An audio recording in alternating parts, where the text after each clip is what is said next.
قطر میں سابق بھارتی بحریہ کے آفیسر کمانڈر پورنیدو تیواری کی دوبارہ گرفتاری کی تصدیق ہو چکی ہے، جس کے بعد بھارتی فوج سے متعلق ایک پرانا اور حساس معاملہ دوستو ایک بار پھر عالمی سطح پر زیر بحث آ چکا ہے۔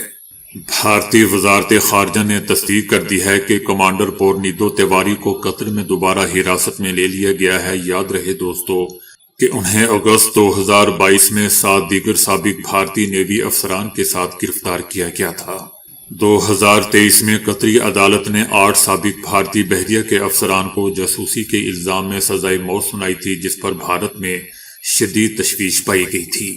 بعد میں بھارتی حکومت کی سفارتی کوششوں کے باوجود فروری 2024 میں پورنیدو تیواری کو سنگین الزامات کے باعث بھارت کے حوالے نہیں کیا گیا تھا۔ دفاعی ماہرین کا کہنا ہے کہ یہ معاملہ صرف ایک فرد یا ایک کیس تک محدود نہیں ہے، بلکہ اس سے بھارتی فوج کی پیشہ ورانہ ساکھ، عسکری تربیت اور داخلی نظم و ضبط پر سوالات اٹھتے ہیں۔ ماہرین کا یہ بھی کہنا ہے کہ بھارتی فوج کو ماضی میں بھی بدعنوانی، اندرونی کرپشن اور اخلاقی مسائل جیسے الزامات کا سامنا رہا ہے۔ بتایا جا رہا ہے کہ افغانستان میں طالبان حکومت کی پالیسیوں کے نتیجے میں انسانی بحران مزید سنگین ہوتا جا رہا ہے، جہاں غربت، بے روزگاری اور خواتین کے حقوق پر پابندیوں نے عوام کی زندگی کو شدید متاثر کیا ہے۔ یہ بھی بتایا جا رہا ہے کہ شدید غربت کے باعث بعض افغان خواتین زندہ رہنے کے لیے انتہائی مشکل فیصلے کرنے پر مجبور ہو رہی ہیں۔ روزگار کے مواقع نہ ہونے اور امداد کی کمی کے باعث کئی خاندان فاقہ کشی کا شکار ہیں۔ ایک افغان خاتون نے میڈیا کو بتایا کہ وہ بیماری اور غربت کے خلاف جدوجہد کر رہی ہے اور ان کے پاس نہ مستقل روزگار ہے اور نہ کوئی سہارا۔ حالات اس حد تک خراب ہو چکے ہیں کہ بعض اوقات وہ اپنے بچوں کے مستقبل کے بارے میں انتہائی تکلیف دہ سوچنے پر مجبور ہو جاتی ہے۔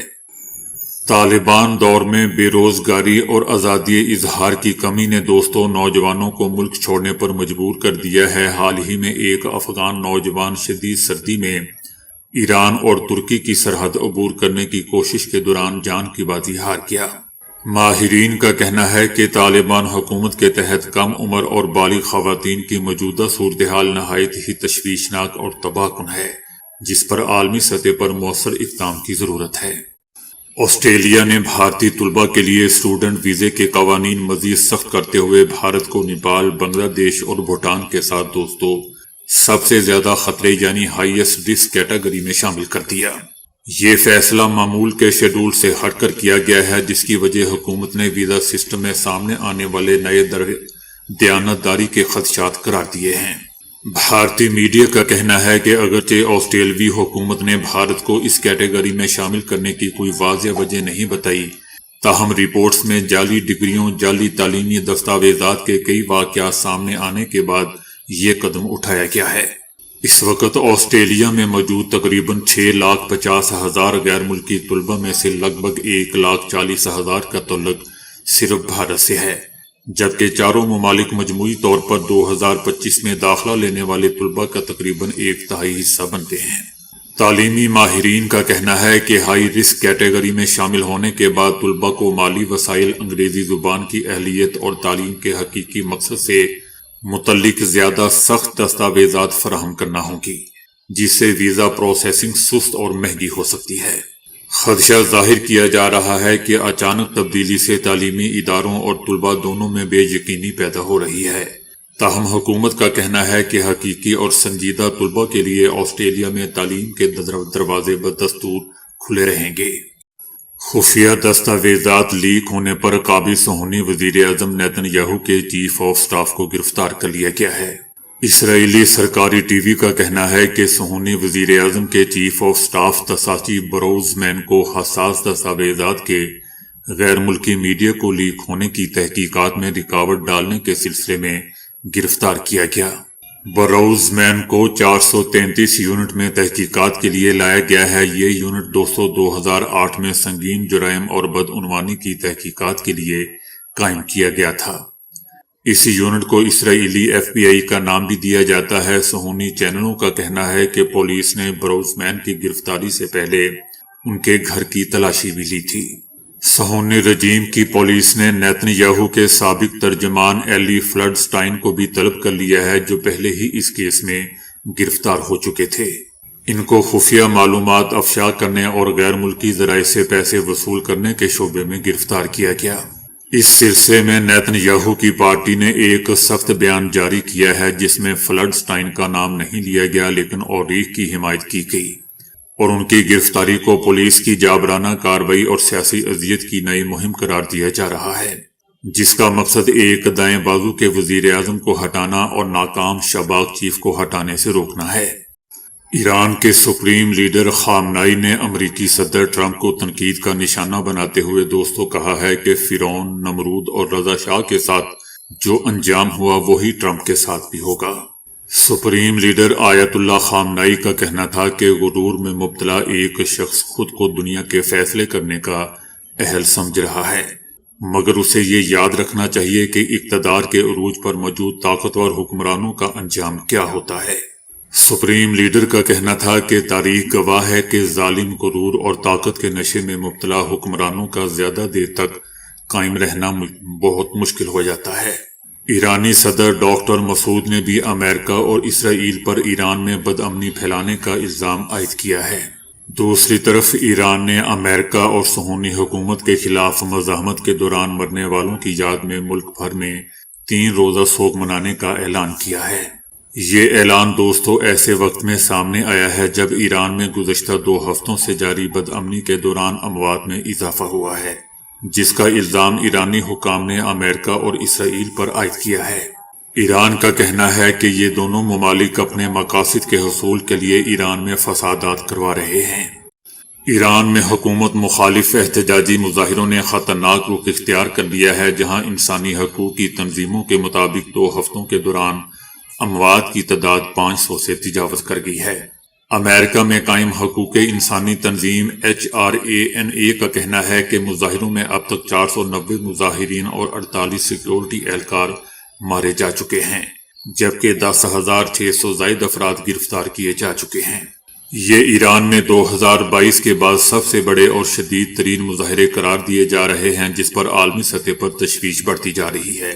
دوستو، عالمی سطح پر تو تشویش بڑھتی ہوگی یقیناً، لیکن امریکہ اور اسرائیل یقیناً بہت زیادہ خوش ہو رہے ہوں گے، نہ کہ تشویش میں مبتلا ہوں گے۔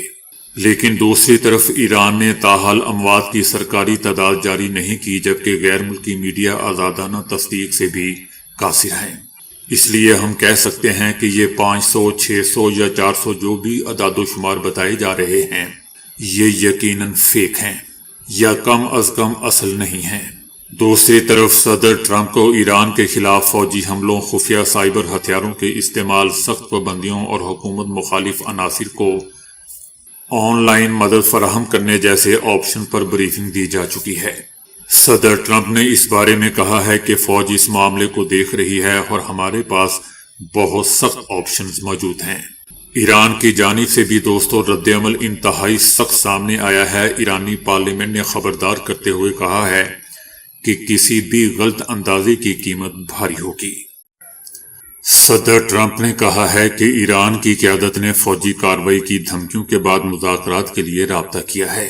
صدر ٹرمپ کا کہنا تھا کہ ایران کے رہنماؤں نے گزشتہ روز فون کیا اور ایک ملاقات طے کی جا رہی ہے۔ صدر کے مطابق ایران مذاکرات چاہتا ہے۔ انہوں نے خبردار کیا کہ ممکن ہے کہ ملاقات سے پہلے ہی ہمیں کارروائی کرنا پڑ جائے۔ یاد رہے دوستو کہ صدر ٹرمپ متعدد بار یہ دھمکی دے چکے ہیں کہ اگر مظاہرین کے خلاف طاقت استعمال کی گئی تو امریکہ مداخلت کرے گا۔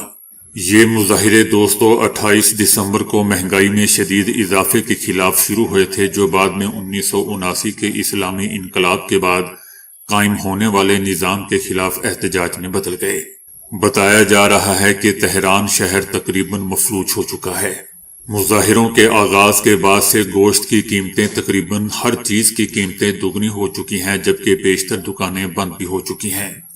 جو دکانیں کھلتی ہیں وہ بھی سیکیورٹی فورسز کی بڑی پیمانے پر تعیناتی کے باعث شام 4 بجے یا 5 بجے بند کر دی جاتی ہیں۔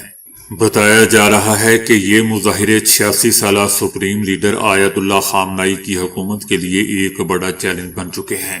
خاص طور پر جون میں ایران اور اسرائیل کے درمیان 12 روزہ جنگ کے بعد جس کی امریکہ نے حمایت کی تھی۔ ایرانی ٹی وی نے جلتی ہوئی عمارتیں جن میں ایک مسجد بھی شامل ہے اور سیکیورٹی اہلکاروں کے جنازوں کی تصاویر نشر کی ہیں۔ تاہم 3 دن کی شدید کارروائیوں کے بعد سرکاری میڈیا نے اتوار کو حالات میں بہتری ظاہر کرنے کی کوشش کی۔ تہران کے گورنر کا بھی کہنا ہے کہ مظاہروں کی تعداد میں کمی آ رہی ہے۔ امریکہ میں مقیم معزول ایرانی شاہ کے بیٹے رضا پہلوی نے ایرانی سرکاری ملازمین اور سیکیورٹی فورسز سے مطالبہ کیا ہے کہ وہ عوامی احتجاجی تحریک کا ساتھ دیں۔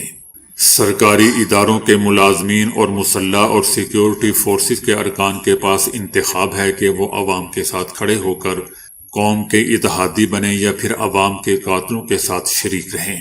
رضا پہلوی نے بیرون ملک ایرانی سفارتخانوں کے باہر اسلامی جمہوریہ کے پرچم کی بجائے انقلاب سے پہلے والا قومی پرچم لہرانے کا بھی مطالبہ کیا، بھونڈا مطالبہ کر دیا۔ ان کا کہنا تھا کہ اب وقت آ گیا ہے کہ ایرانی سفارتخانے اسلامی جمہوریہ کے شرمناک پرچم کے بجائے ایران کے اصل قومی پرچم سے آراستہ ہوں۔ صدر ٹرمپ نے کہا ہے کہ امریکہ ایران کے خلاف مختلف آپشنز پر غور کر رہا ہے جن میں فوجی کارروائی بھی شامل ہے۔ صدر ٹرمپ نے فلوریڈا سے واشنگٹن ڈی سی جاتے ہوئے طیارے میں صحافیوں سے گفتگو کرتے ہوئے بتایا کہ وہ ایرانی اپوزیشن رہنماؤں کے ساتھ رابطے میں ہیں۔ صدر ٹرمپ کا کہنا تھا کہ ایران میں انٹرنیٹ کی بحالی کے معاملے پر وہ ارب پتی کاروباری ایلون مسک سے بھی بات کریں گے کیونکہ اس شعبے میں ان کی کمپنی کو مہارت حاصل ہے۔ صدر ٹرمپ کا یہ بھی کہنا تھا کہ ایران نے حال ہی میں جوہری معاہدے پر بات چیت کے لیے رابطہ کیا ہے اور امریکہ اس حوالے سے ملاقات پر بھی غور کر رہا ہے۔ تاہم ساتھ ہی مختلف آپشنز بشمول فوجی کارروائی زیر غور ہے۔ دوسری طرف ایران کا کہنا ہے کہ اگر امریکہ نے ایران پر حملہ کیا تو اس کا جواب ضرور دیا جائے گا اور ضرورت پڑنے پر اسرائیل اور خطے میں امریکی اڈوں کو بھی نشانہ بنایا جائے گا۔ ایران کا کہنا ہے کہ ایران میں حالیہ فسادات کے پیچھے امریکہ اور اسرائیل کا ہاتھ ہے۔ آل انڈیا مجلس اتحاد المسلمین کے سربراہ اسد الدین اویسی نے دہلی فساد معاملے میں ملزم عمر خالد اور شرجیل امام کو ضمانت نہ ملنے کے لیے کانگریس پارٹی کو ذمہ دار ٹھہرایا۔ ان کا کہنا تھا کہ غیر قانونی سرگرمیاں ایکٹ یعنی UAPA کا قانون جس کے تحت ان کے خلاف مقدمہ درج کیا گیا ہے اسے کانگریس کے دور حکومت میں ہی بنایا گیا تھا۔ اویسی کا کہنا تھا کہ انتخابات کے دوران سیکولرزم کی بات کرنے والے دراصل مسلمانوں، دلتوں اور قبائلیوں کے دشمن ہیں کیونکہ وہ ووٹ پانے کے لیے ایسی حرکتیں کر رہے ہیں۔ اویسی کا کہنا تھا کہ سپریم کورٹ نے غیر قانونی سرگرمیاں ایکٹ کی دفعہ 15A کی بنیاد پر 2020 کے دہلی فسادات کی سازش معاملے میں عمر خالد اور شرجیل امام دونوں کو ضمانت دینے سے انکار کر دیا تھا۔ اویسی کا کہنا ہے کہ کانگریس کے دور اقتدار میں اس وقت کے وزیر داخلہ UAPA متعارف کروایا تھا اور میں نے پارلیمنٹ میں اس کی مخالفت کی تھی۔ اویسی کا کہنا تھا کہ میں اکیلا ہی تھا جس نے کہا تھا کہ پولیس اس قانون کو مسلمانوں، قبائلیوں اور دلتوں دانشوروں کے خلاف اس کا استعمال کرے گی۔ آپ دیکھ سکتے ہیں کہ آج کیا ہو رہا ہے، ان دونوں بچوں کو اس قانون میں تخریب کاری کی تعریف کی وجہ سے ضمانت دینے سے انکار کر دیا گیا۔ اویسی کا دوستو یہ بھی کہنا تھا کہ جہاں عمر اور شرجیل 5 سال سے جیل میں سڑ رہے ہیں وہیں 85 سالہ اسٹین سوامی کی اسی قانون کی وجہ سے جیل میں موت ہو گئی۔ یہی قانون اب معصوم لوگوں کی زندگیوں کو برباد کر رہا ہے۔ صدر ٹرمپ نے سوشل میڈیا پلیٹ فارم پر ایک تصویر پوسٹ کی ہے جس میں انہوں نے خود کو وینزویلا کا عبوری صدر قرار دے دیا۔ پوسٹ میں ان کے ساتھ سرکاری پورٹریٹ اور عہدے کے نیچے جنوری 2026 بھی درج ہے۔ اس وقت تک وینزویلا کی حکومت کی جانب سے ٹرمپ کی پوسٹ میں دوستوں کوئی سرکاری رد عمل ابھی تک سامنے نہیں آیا۔ پوسٹ میں دکھائی گئی تصویر ویکیپیڈیا کے صفحے سے مشابہت رکھتی ہے اور اس میں ٹرمپ کو امریکی صدر کے 45ویں اور 47ویں عہدے پر دکھایا گیا ہے، جبکہ نائب صدر کے طور پر JD وینس کو نامزد کیا گیا ہے۔